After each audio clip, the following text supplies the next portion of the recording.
Labadiena, gerbiamas akademikė. Labadiena. Norėčiau šį kartą pakalbėti apie energetikos strategijas. Mūsų politikai yra patvirtinę net 5 energetikos strategijas. Jos buvo tvirtintos 1994, 1999, 2002, 2007 ir 2012. Dabar ruošiama dar viena strategija. Ar jų aplamai reikia? Pirmiausia, tai strategijos vyriausybė yra įpareigota įstatymu kas 5 metai parengti naują energetikos strategiją arba atnaujintą energetikos strategiją. Ir kaip pirmoji, kaip minėjot, prasidėjo 1994 metais, taip jos reguliariai, kartais čia šiek tiek anksčiau negu kas 5 metai pagal situacija politinė buvo jos parengimos ir matomai man taip atrodo, kad dabar valdžia, kadangi įstatymas įpareigoja, tai nėra kaip nerengti.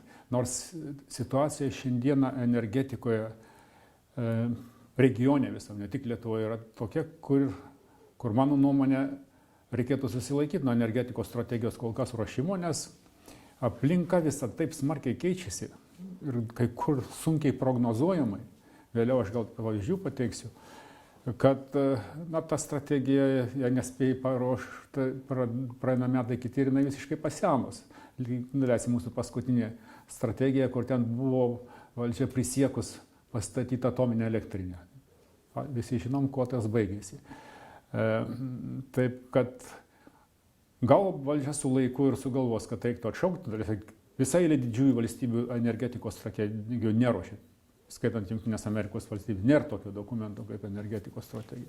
Pačios strategijos Lietuvoje gimė tuo momentu, kada mes ruošėmės atgavę nepriklausomybę ir vienas iš tokių energetikoj stambių veiklos krypčių buvo atominės elektrinės iš pradžios saugos klausimai, o po to jos uždarimo. Ir vakarai atsiųsdavo daug labai konsultantų, gan aukšto profesinio lygio, ir viena iš pagrindinių jų būdavo tokių rekomendacijų, atkaklių rekomendacijų, kad jūs privalot ruošti strategijas, pasiruošti, ten numatyti, kaip jūs perėsit iš to seno postsovietinio į tą naują būseną. Buvo logika tam tikrai tame. Aš tai sutikčiau dalinai tą, ką jūs jau ir klausime formuojat, kad šiandieną jinai nėra labai aktuali. Netgi sunku, daleisime, vienas iš svarbių tokių vietų, kuri apriboja galimybės savarankiškai paruošti strategiją, tai yra ES energetikos sąjungos ruošimo procesas. Ir tenai jau tada, iš vis, jeigu mes tampam energetikos sąjungos nariais, ten atpuola klausimas kaip savarankiškas izoliuotos valstybės strategija. Turėtų būti ruošiamos regioninės ar regioninės daugiau strategijos, nes labai smarkiai priklauso nuo to, ką darys kaimynai, ir Lietuvos, man atrodo, pastarųjų metų po uždarius Ignalino atominę elektrinę akivaizdžiai matom, kokios pasekmės mūsų energetikoje, kada mes įsiliejame į tą bendrą, šiuo atveju Skandinavijos šalių rinką, reikalai susiklosti visai kitaip, negu bet kas prognozavo iki šiol. Taip, aš manyčiau, kad visai neblogai, tiksliau, nieko blogo neatsitiktų, jeigu tų strategijų kol kas nebūtų iš vis ruošiama. Grįžkime dar į Lietuvą. Jau yra įgyvendinti kai kurie strateginiai objektai. Tai Švedijos jungtis 700 MW, Litpolink 1000 MW, veikia suskystintų dujų terminalas. Ką mes čia laimėjome ir ką mes čia praradome? Apie praradimus tai sunku, ypatingai aukštos įtampos linijos, tos jungtis su Švedija, dalinai ir su Lenkija, atvėrė didžiulės naujas galimybės. Ir visų pirma, tai vartotojai pajuto. Tokios kainos didmeniniai rinkoje, kokia jinai dabar yra, pas mus tik tai Ignalinos atominės elektrinės egzistavimo laiku turėjo panašią kainą. Jei ne tos jungtis, mes turėtume visiškai kitokias kainas. Aš manau, mažiausiai dvigubai didesnės didmeniniai rinkoje. ten dasideda jau vartotojo kitokiam laipsniui įtakotų. Taip kad, man atrodo, iš tų didžiųjų strateginių projektų, kuriuos jūs išvardinot, tai ryškiausia, didžiausia nauda šiuo momentu mums duoda jungtis su Švedija. Kartu su tomis jungtimis, kurias pastatė mūsų broliai estai su suomiais, be jų jos veikia, galima sakyti, viena kitą papildydamos. Lenkijos tokia grinai ekonominė prasme, energetinė mažesnė įtaka, kadangi Lenkijoje kainos yra aukštesnės negu pas mus ir aukštesnės negu Skandinavijai. Tai va čia aš ir norėjau užakcentuoti, kad galbūt ta Lenkijos jungtis kaip tik mums didina kainas. Kai kuriais momentais ne visada, bet jeigu sekat Litgrido tinklalapį, kur yra kasdieną rodoma visi srautai, kur teka, kiek teka, į kurią kryptim. Tai būna tokių dienų, kur matosi, kad dėl to, kad Lenkijoje nėra vėjo, daleisime ir kokias tai kitos aplinkybės susiklostų pas jūs, visas srautas 500 MW eina į Lenkiją, natūralu, kad šitoj zonai Latvijos, Estijos, Lietuvos kaina aukštesnė tampa. Bet pastaruoju metu panašu, kad vis tik tai dominuoja ta, kad mūsų kaina yra bent artima Suomijos kainai. Ta Suomijos kaina šiek tiek būna nedaug, bet kartais aukštesnė negu Švedijoje.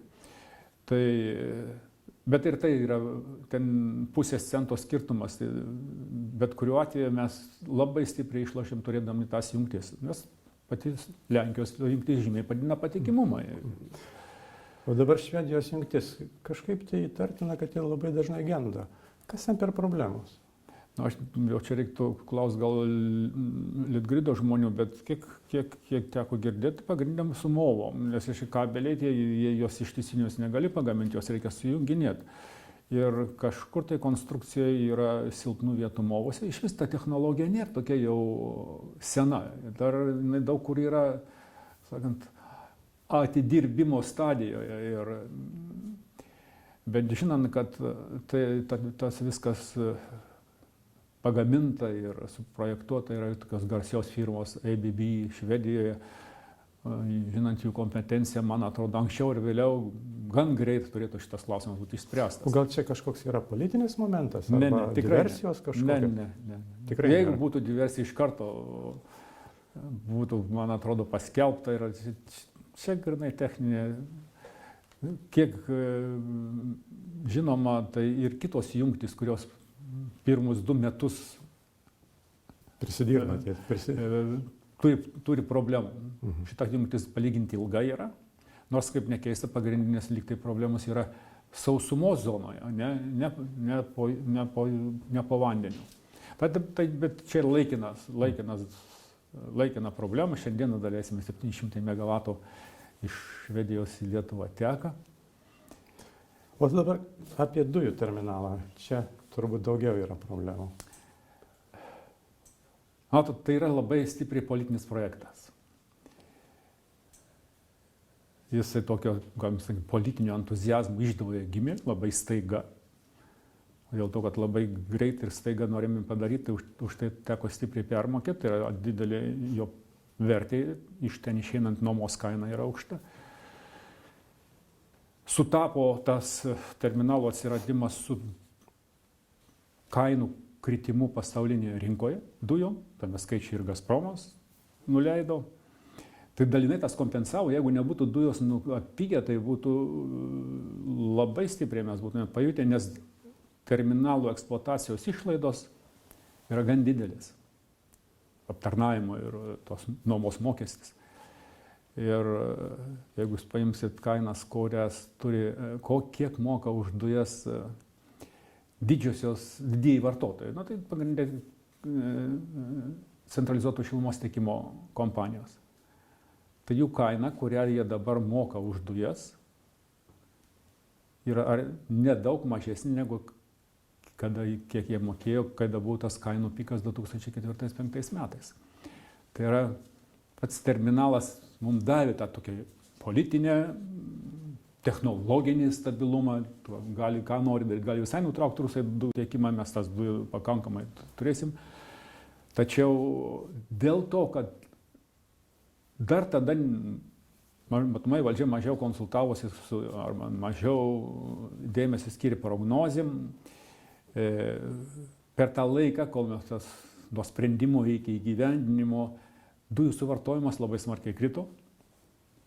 Terminalas yra keleriopai per didelis pagal galę. Ir kuo mažiau vartotojų, tuo brangiau atsieina tam vartotojai. Tai, kad su dujiniu terminalu politinė problema yra išspręsta, didelė. Patikimumas padidintas, bet už tai brangiai mokam. Bet tai dar kartą turbūt ir yra argumentas, kad ruošti strategijas yra tiesiog pavojinga. Šiaip strategijoje nebuvo pasakyta, kokios galios turi būti terminalas. Aš nesu, jeigu prisimena tą istoriją, kuri iki šiol nelabai aiškiai, iniciatyva statyti terminalą iš Achemos. Taip. Ir buvo projektas, numatyta galia ir buvo labai tiksliai pataikyta, maždaug 1 milijonas kubinių metrų į metus mokėtų privatus kapitalas, savininkas, Lietuvos dalyvavimas gal tikriausiai buvo numatytas, bet ir ko baigėsi daug kas žinom. Ten ne visai graži istorija su šito terminalo, bet jeigu dabar grįžtant atgal į pažiūrėti, ką mes būtume turėję, aiškiai, kad būtume Lietuva stipriai išlošus. Matomai, kad vienaip ar kitaip Lietuva ir dabar išlošusi, bet truputį dabar perkim prie kitos temos. Šiemet jau bus 5 metai, kai Lietuvoje buvo referendumas ir mes atsisakėme branduolinės energetikos. Kaip dabar vertinate tą sprendimą nestatyti Visagino atominės elektrinės? Na, kadangi visą savo profesinį gyvenimą teko suktis branduolinės energetikos srityje, sekti informaciją, kas vyksta įvairiausiose pasaulio vietose. Branduolinė energetika susidūrė su didelėm problemom, ekonominiam problemom pirmiausia. Daug metų atgal, visų pirma Amerikoje. Ir jau 10-15 metų atgal buvo aišku, kad branduolinė energetika tik tokiu atveju, jeigu susiklostytų palankios sąlygos, gali judėti į priekį. Tokiu mastu, su kokiu metu jinai įsiveržė į energetinį pasaulį 30-40 metų atgal. O tos sąlygos turėjo būti aukštos kainos visiems kitos energijos nešėjams. Tačiau taip, čia gal vėliau kalbėsim, reiškia, pasaulyje pakrypo raida. Taip, kad kainos tradiciniams energijos nešėjams nekilo taip, kaip buvo prognozuota, jos galgi netgi nukrito. Atsirado didelis konkurentas palyginti pigios energijos, tai atsinaujinantys energijos šaltiniai, o branduolinės energetikos, branduolinių objektų, branduolinių elektrinių statybos kaina nuolat augo. Ir pasiekė lygį, kurio niekas irgi neprognozavo. Kada buvo pradėta kalbėti apie branduolinės energetikos renesansą ir kada mūsų politikai ypatingai susižavėjo tą idėją, maždaug 2005-2000 metais visos kompanijos, ir čia Lietuvai yra padarę rimtų vakariečių kompanijų eilę studijų, parodėt, kokia pigi bus ta atominė elektrinė, kaip čia gražiai viskas būtų. Ir ten buvo kaina, puikiai prisimintas tą skaičių, vidutinė statybos kaina $1700 už kilovatą. Šiandieną pigiau kaip 8000 vakarų pasaulyje negali pastatyti. Ir tie, kurie bando dabar šiuo momentu, pasirodo, kad reali statybos kaina jau siekia 10 000, o Amerikoje viršė ir $10 000 už kilovatą. Ir jeigu girdėt, tokios kompanijos kaip Areva, tai yra ta prancūziško projekto savininkė, faktiškai bankrotavo, ją priglaudė valstybinė elektros energetikos kompanija EDF. Ir štai naujausias, tai pastarųjų savaičių įvykis, garsiausia Amerikos firma, kuri yra, galima sakyti, pagrindinis kūrėjas šiuolaikinių modernių reaktorių. Tai pagal jų technologijas, pagal jų licenzijas, pagal jų know-how yra pastatyta didžioji pasaulio elektrinių dalis, bankrutuoja. Nu, bet grįžkime prie Visagino dar to projekto. Ne, tai aš tą vedu į tai, kad kažkas panašaus gali atsitikti, buvo aišku jau gerokai anksčiau. Ir buvo bandoma įtikinti mūsų politikus, kad būtų atsargiem šitoj srityje. Tačiau čia daug emocijų ir tas būti branduolinė valstybė yra, didina, kaip sakant. Aš tai manau, kad buvo tas šūkis energetinė nepriklausomybė, tas terminas toksai buvo. Jo buvo pridengta taip pat, kad mes tapsim nepriklausomybė, nors būnant branduolinės elektrinės savininkų valstybė, kur daugiau nieko nėra išskyrus vieną atominę elektrinę, kalbėti, kad tu nepriklausomas, yra nerimta. Kuras eitų iš kitur, visas servisas, visas atsarginės dalys, viskas, daugiau Lietuva nieko absoliučiai neturi. Taip, kad čia jokios tos nepriklausomybės nebūtų. Tuo labiau, kad Europą daleisime iki šiol 40% urano, įsodrinto urano gauna iš Rusijos, taip kad pasaulis yra priklausomas nuo Rusijos, Kazachstano urano labai stipriai. Tiksliau, Kazachstano uranas ir Rusijos įsodrinimas. Tai kad ta nepriklausomybė tokia iliuzinė buvo. Vienintelis tai technologiškai tokia, sakyčiau, gera technologija. Jis stabiliai dirba, nereikalauja nutrūko kūro tiekimas, jinai metus laiko, ne mažiau metų laiko gali stabiliai tiekti energiją. Tačiau ir toj srity, visam regione situacija smarkiai pasikeitė. Šiandieną bazinio apkrovimo elektrinių praktiškai nebereikia, arba reikia jų labai nedaug.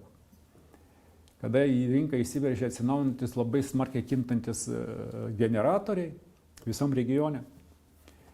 Ten reikia greit kintančių generatorių.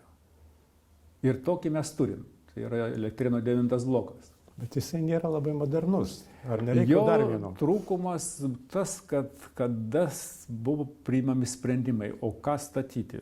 Aišku buvo, kad reikia kombinuoto ciklo bloką.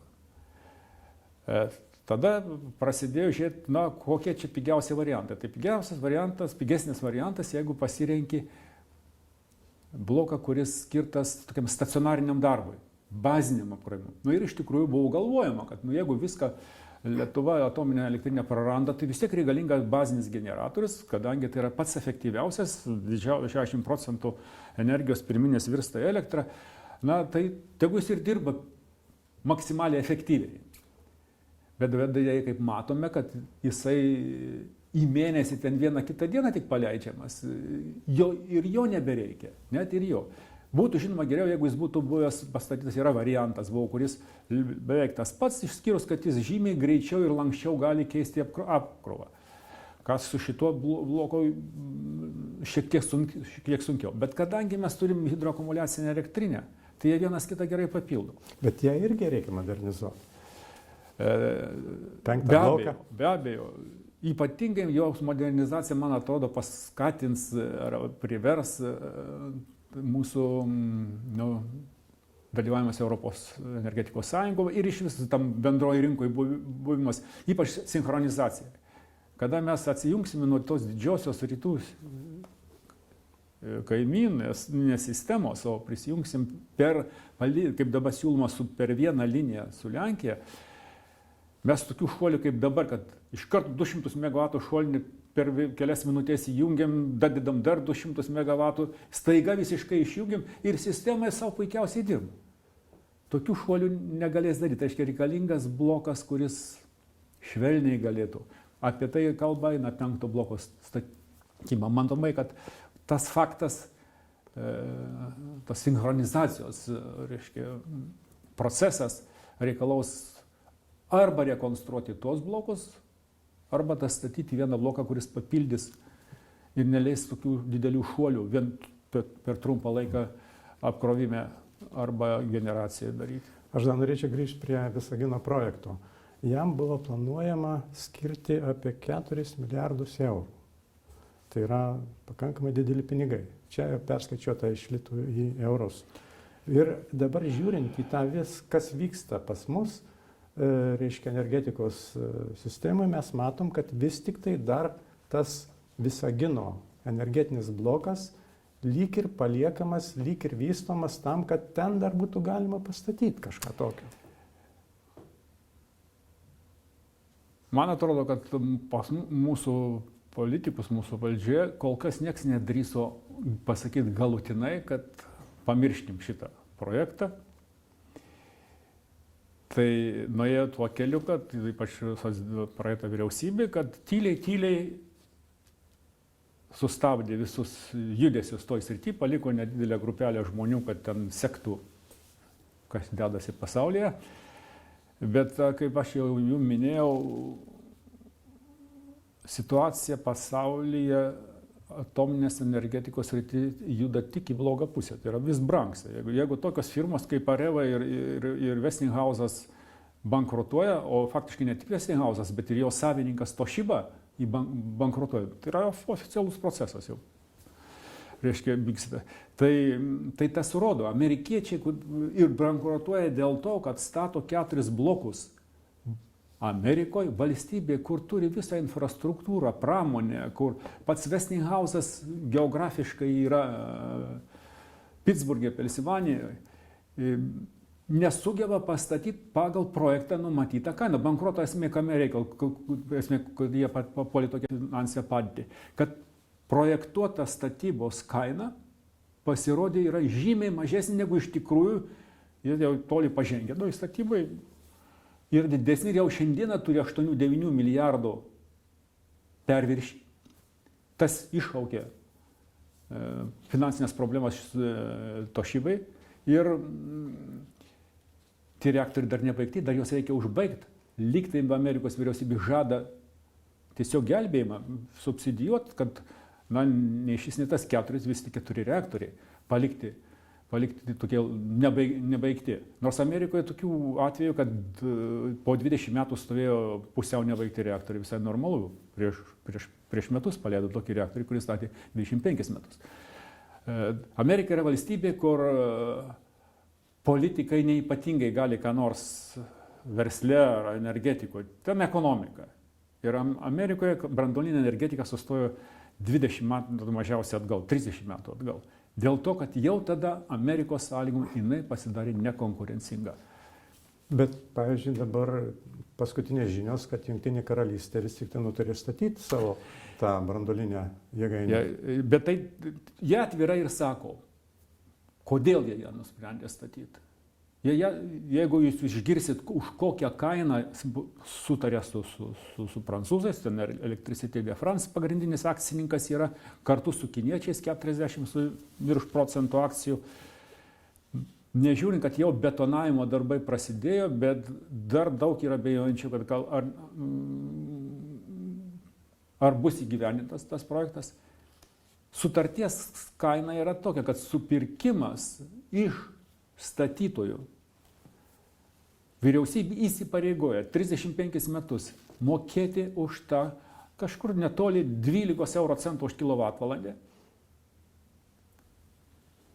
Tai kada rinkoje pas juos aukščiau negu pas mus kaina, bet kažkur 5-6 centai kilovatvalandė. O ką daryti tada su Čekijos? Aš tikrai pabaigta Anglijos, reiškia, Jungtinės karalystės idėja. Jų idėja, jie yra viena iš pirmųjų didžiųjų branduolinių valstybių. Didelis potencialas, kaip ekonominis, pramoninis, intelektualinis potencialas, didelis karinis potencialas. Ir ginklas, povandeniniai laivai, o tas nedaug skiriasi ir nuo civilinės energetikos. Ir pagrindinis argumentas - neprarasti kompetencijos, nestatant tiek metų, jau senai nestato, visos elektrinės, kurios yra Anglijoje, jau dagyvena savo amžių. Ir buvo priimtas politinis sprendimas išsaugoti Anglijoje kompetencija visom spektre klausimų susijusių su atominė energetika. Ir valstybė, biudžetas pasiryžo finansuoti šitą projektą. Tai toks išimtinis atvejas. O dabar čekai? Čekos aš mažiau ką nors galėčiau pasakyti, žinau tik tiek, kad Temelin tie, kurie veikia, kažkada Havelas yra pasakęs, kad aš būčiau žinojęs, kad jinai šitie kainuos, niekad nebūčiau sutikęs. Bet čia yra pusiau valstybinė kompanija, ČEZas, yra šiek tiek politikos, yra didelis lobistinės jėgos. Čekija industrinė valstybė, daug energijos naudoja, gan didelis energijos intensyvumas. Dujų neturi, dujos priklauso nuo Rusijos, turi anglies prastos. Yra daug tokio, kaip sakant, racionalaus grūdo, kad branduolinė iš tikrųjų labai yra geras objektas, jeigu tu surandi, kas prafinansuos tą statybą, kas parems, padės. Bet jeigu reikia viską savais pinigais daryti, anksčiau to nebuvo, anksčiau buvo branduolinė, kada kainavo $1000 kilovatas, tai jinai išeidavo iš karto pastato, išeina vienas iš pigiausių energijos šaltinių. Ypatingai, kada jinai apkrauta pilno krūvio dirba. Bet tai tas viskas praeity liko. Tai čia Čekijos atvejas irgi daugiau politinis toks, man atrodo. Vėl norisi man tie 4 milijardai eurų, kurie buvo skirti Visagino projektui.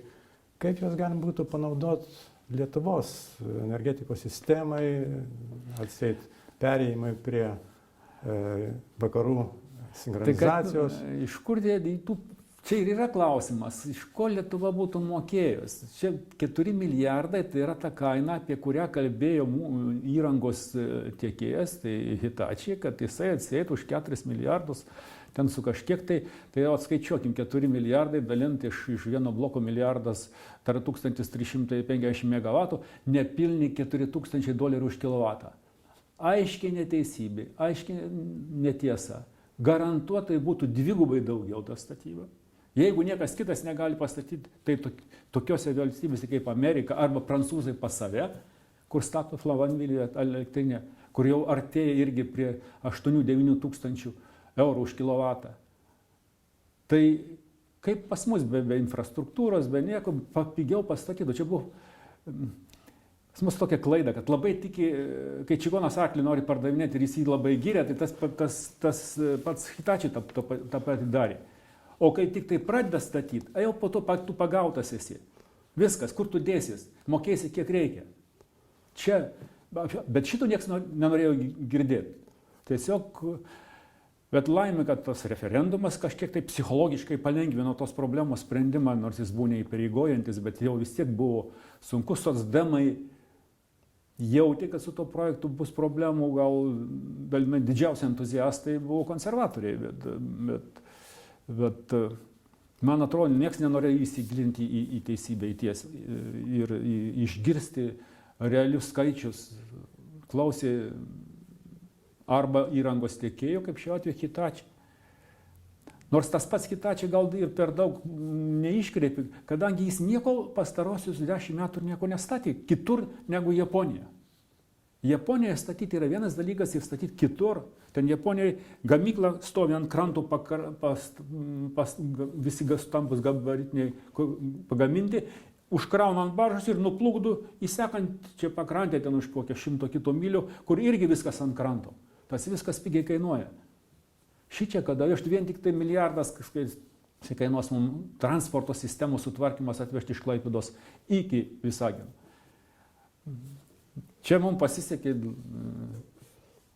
ponas Dievas turbūt padėjo nepadaryti tos nesąmonės ir pradėti šitokį objektą. Aš tik norėčiau papildyti, kad, reiškia, pagal Lietuvos įstatymus, jeigu referendumas įvyko, jis yra privalomas. Ir čia politikai dar ir po šiai dienai tuo manipuliuoja, bet dabar noriu užkabinti tokią vieną iš esminių temų – Astravo atominė elektrinė. Kas čia per reikalai? Negi jie irgi perka, kaip čigonas nori parduoti arklį, ar kaip čia pasakyti. Kas ten per reikalai? Baltarusiai priėmė sprendimas statyti elektrinę maždaug tuo laiku, kaip pas mus buvo pats karštis ir entuziazmas statyti pas save atominę elektrinę. Ir kokie argumentai? Labai panašus kaip Lietuvoje.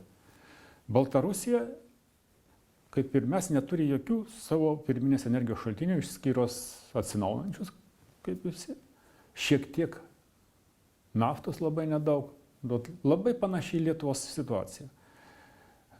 Didelis, kaip sakant, yra politinis toks angažavimas, kad reikia mums energetinės nepriklausomybės terminas pas juos taip pat paklausus kaip ir pas mus.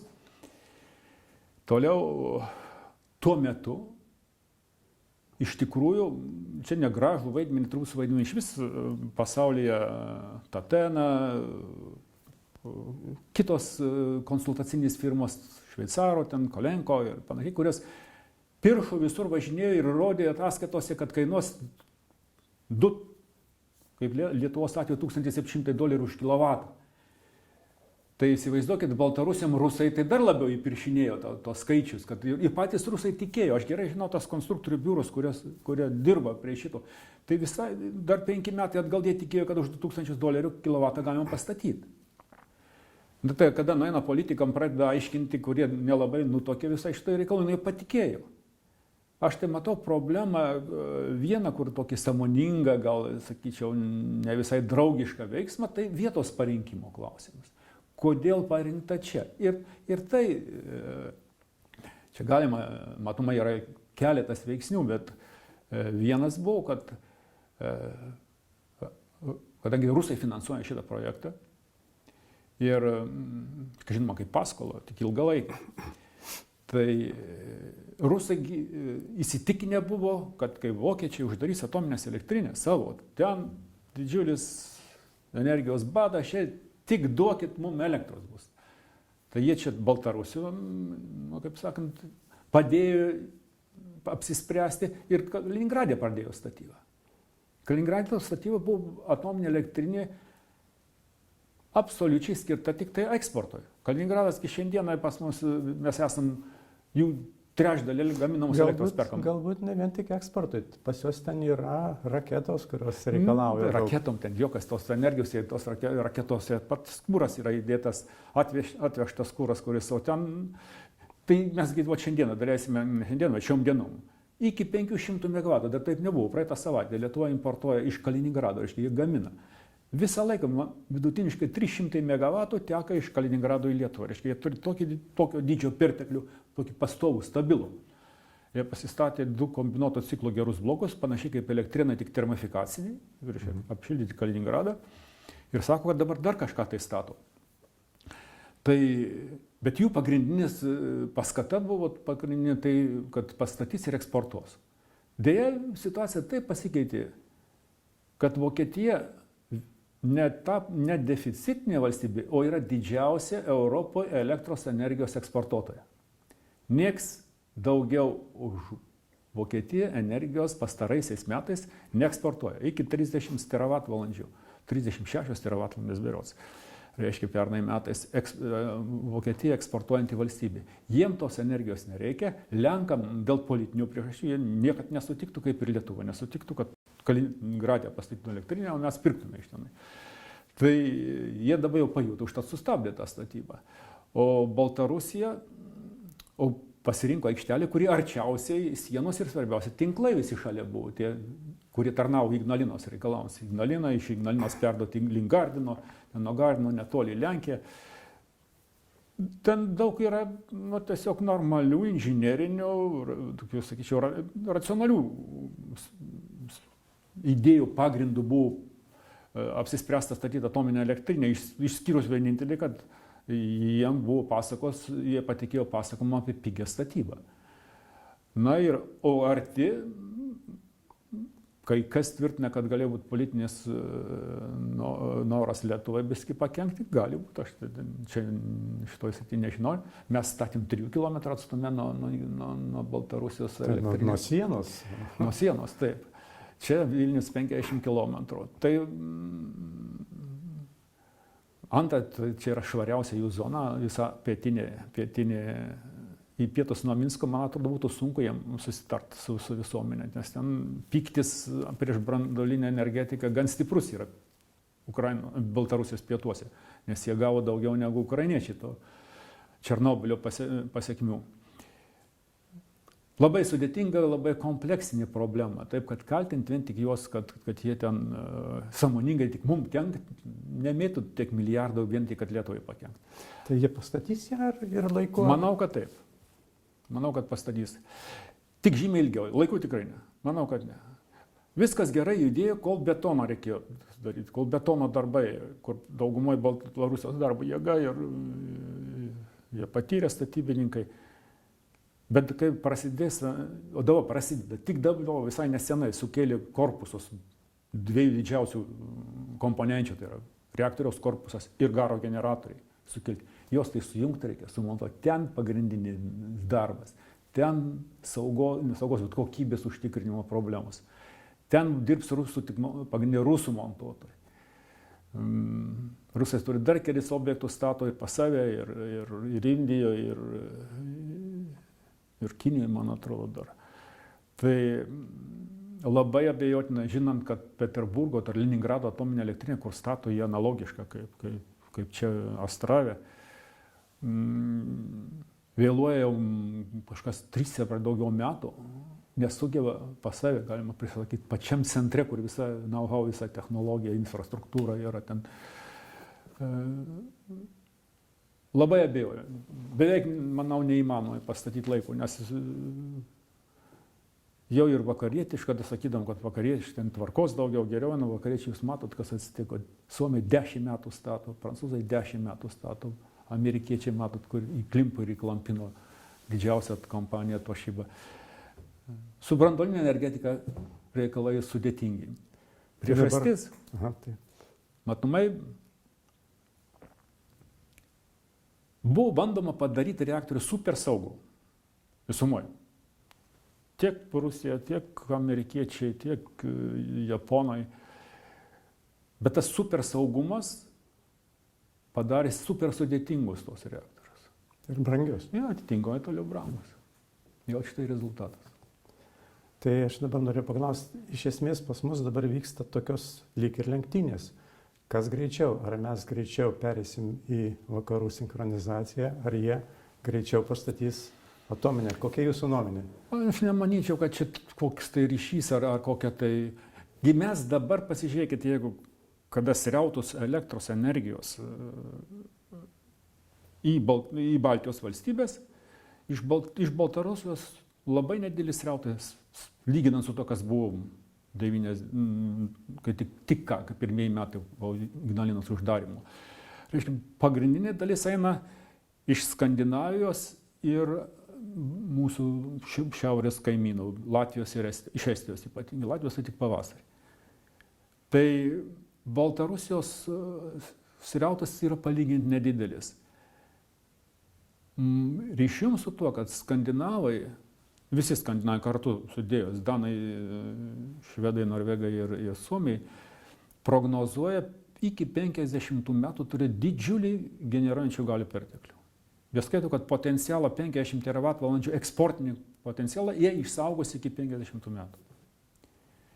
Turint šitas linijas, 1700 MW Baltijos valstybėm tai yra daug, 1000 Švedijos 700 pas mus, plus dar Lenkija. Jeigu Lenkijoje tik vėjas stiprus, o Lenkijoje 6 GW vėjo jėgainiai jau stovi ir dar statys.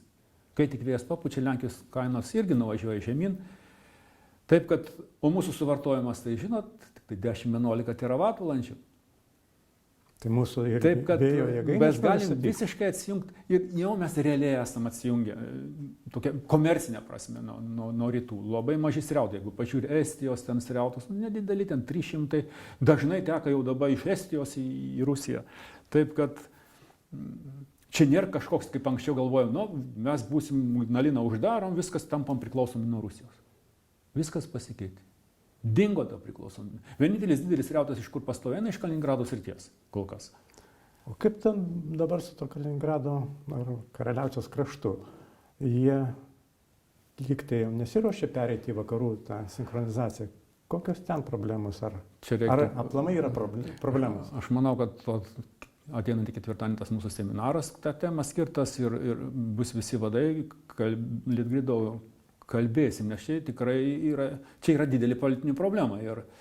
Ir lyg tai Rusija priėmus, gal čia gandas, kad Rusai daro Kaliningrado sritį savarankiškai save sugebančią sinchronizuoti.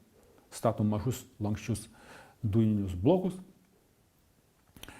Ir tada arba visai atsijungsim, arba reikės tos intarpus nuolatinės srovės pastatyti. Tai klausimas, kas mokės, nes visi tie dalykai yra gan brangus. Manau, kad čia dar gan sudėtingas tas toks derybinis procesas, nes vis tiek intarpą su Baltarusija mes turim. Alytaus intarpą perkelia, tiksliau laidus perjungia ir viskas. O Estai tai neturi, ten reikės statyti, Latvija neturi, bet tikriausiai norės išsaugoti ryšį su tą pusę, reiškia, ir visur reikės statyti tos intarpus. Nemaži pinigai. Tačiau tokios strateginės reikšmės, kokia buvo anksčiau, tai yra tas pavojus nuo Rusijos, jis yra žymiai sumažėjęs po to, kai mes susijungėm su skandinavais ir lenkais. Ir supaprastino visų problemų sprendimą susijusiu su patikimu ir pigiu energijos tiekimu. Tai ko gero mes čia ir, kaip pasakyti, aptarėm naują energetikos strategiją.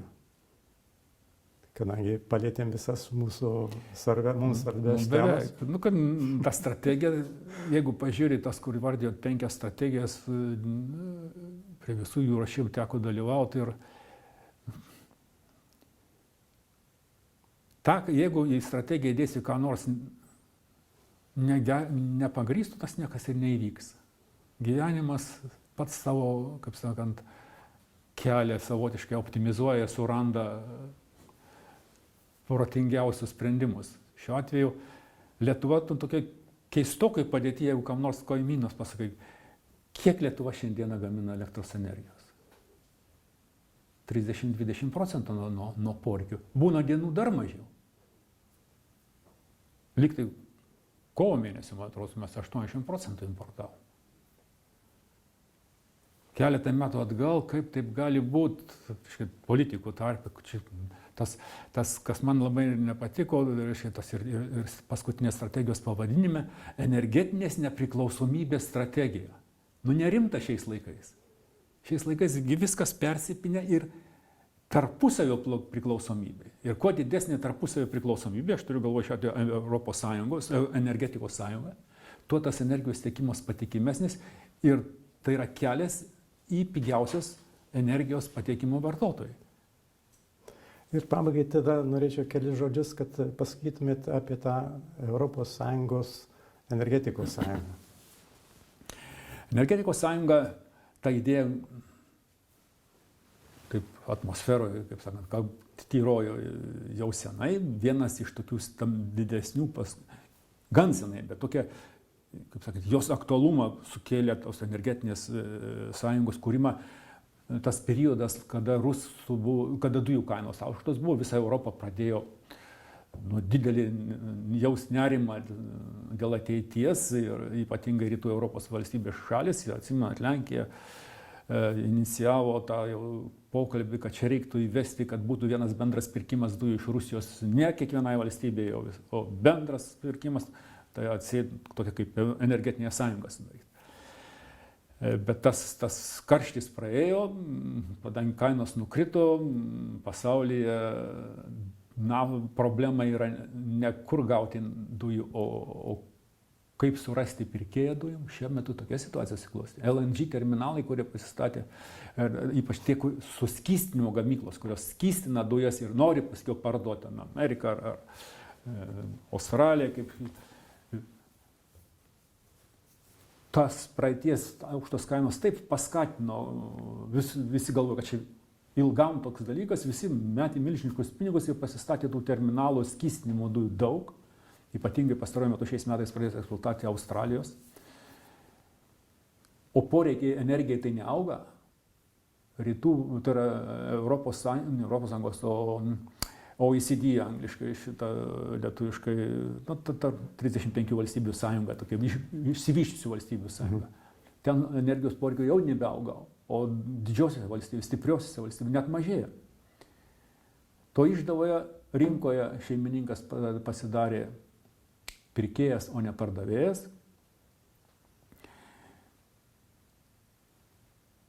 Ir situacija pasikeitė. Ir dujos jau dujų tiekimas, kaip sakant, strateginis patikimumas į Europą, jis nėra toks aštrus, užtat ir niekas nesipriešina į to Nord Streamo statybai per daug, bent vakariniuose valstybėse.